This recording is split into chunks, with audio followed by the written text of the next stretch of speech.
Howdy, everyone. Back again with the video. Upgraded the machine recently and got the webcam rolling.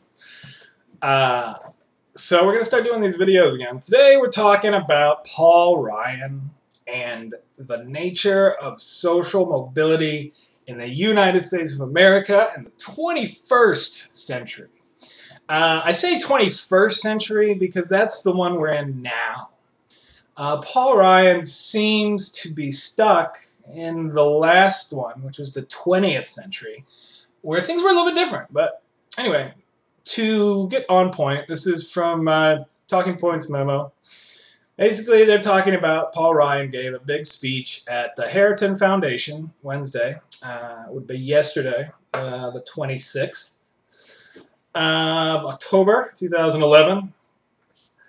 And basically what he said, let me read here. He says, Paul Ryan of Wisconsin rejected the notion that wealthier Americans should pay higher taxes to sustain or broaden a social safety net for poor and middle-class workers and retirees. Instead, he argued, policy should be geared toward allowing high earners to grow the economy and to facilitate upward mobility, for the working class. This is called supply-side economics. America, he argued, exemplifies the latter model, while European economies illustrate the perils of the former. Now, the latter being give money to rich people and then it'll spread to everyone, and the other one being give everyone the basic necessities and let them do it themselves. So, now, here's the quote. He says, "We are an upwardly mobile society with a lot of income movement between income groups," he argued, telling Americans that they're stuck in their current station in life, that they're a victim of circumstances beyond their control, and that the government's role is to help them cope with it. That's not who we are, and that's not what we do. That is what they do in class-driven Europe, he said, where top-heavy welfare states have replaced the traditional aristocracies, and masses of the long-term unemployed are locked into a new lower class. The United States was destined to break out of this bleak history. The problem with this is in the 21st century United States, what he said isn't true.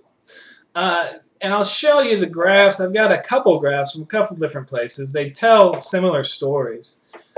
The one that they have on the chart, I'll put up. I'll see if I can put this on the screen. Still learning the Movie Maker or whatever free video software I got with this thing. I might buy some, but anyway.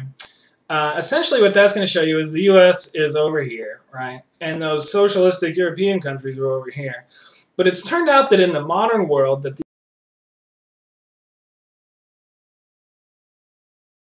the idea of providing a social safety net that includes a healthcare system provides the opportunity for more people to take greater risks and increase their station in life. This shows up in the numbers. In a lot of these European societies where there is this possibility of great things, but not this danger of falling through the cracks because, you know, you got sick, your wife got sick, your kid got sick, and that destroys your, I mean, you can't go anywhere class-wise unless you're already good, and then you can pay for it. But otherwise, you're done. So that's, I mean, one anecdote part of it. I'm going to show you another graph too that shows the difference, and this is the one that's important to understand, this 20th century versus 21st. Paul Ryan is a Tea Party favorite, which means he's a Fox News guy, so his real appeal is to people who are retiring right now, baby boomers and retirees. The American, when they formed their opinions about the nature of the world, it was a different story, and we did have that. And I'll show you this graph, and it shows in that one, excuse me, it's reversed, so I gotta think about this. Back in the 1940s and 50s, where there was this very large chance that you'd be able to increase your social class, and a much smaller chance that you would decrease it.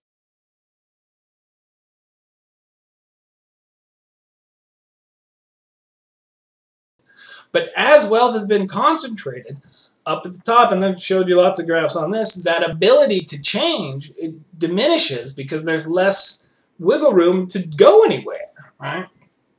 And I'll finish with this final graph, which is one, it's the inequality, inflation-adjusted household incomes. I used this graph before, and I hadn't used the inflation-adjusted version. The inflation-adjusted version actually is more striking because inflation has basically wiped out any like modest income dollar gains that have happened for anybody who's not in that particular level. So that's my thing. And here's the deal on Paul Ryan. He's like the budget guru. I mean, this is like the big guy, and he's totally wrong about what's going on right now. He's stuck in this a different century.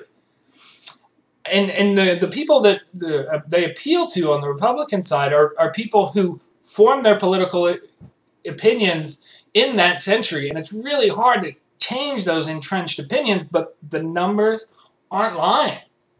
The people in the streets aren't, they're not, it's not. That's what they're complaining about,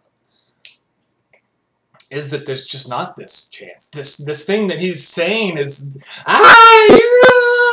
that's what it's like here. And that's the reality. So anyway, got the new webcam. Makes it a lot easier. See, now I don't have to go outside and I can look at stuff, put the grass on, hopefully. So peace out. I'll be doing this a lot, I think. Paul Ryan's not right. Can a journalist please point this out to him and ask where he's getting these numbers? Well, somebody asked these people to back this up just once. Peace out.